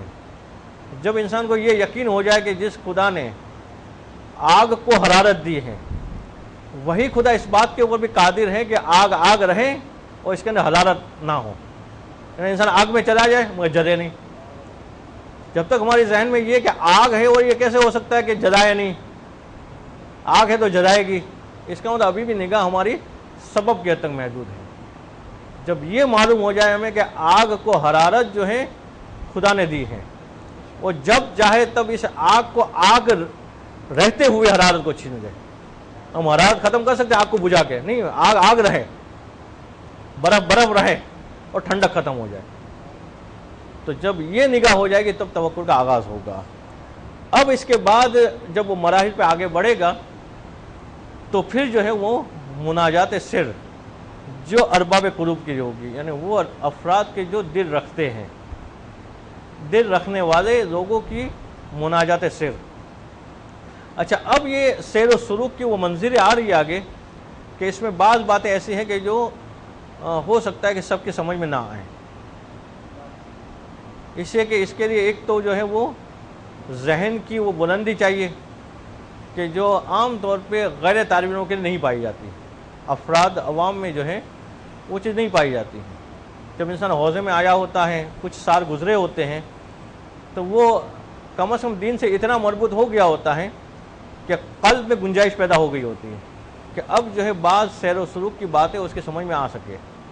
اسی لیے ہم دیکھتے کہ سیر و سلوک کی باتیں عوام کے ہاتھ میں آ جاتی ہیں تو وہ حقیقی دیندار بننے کے بعد صوفیہ والے نظریے اختیار کر دیتے ہیں، اور جو پہلے تھوڑے بہت جو دیندار تھے اس سے بھی ہٹ جاتے ہیں اور غلط خیالات ذہن میں آ جاتے ہیں اور سمجھتے کہ بغیر استری والے کپڑے پہننے سے تقوی حاصل ہو جائے گا، یا غذا کو کھانے کو لطف لیے بغیر کھائیں گے تو تقوی حاصل ہو جائے گا، یا مثلا جو ہے وہ آہستہ آہستہ باتیں کریں گے اور اپنے آپ کو میں کہنا چھوڑ دیں گے، وہ ہم کہیں گے تو تقوی حاصل ہو جائے گا۔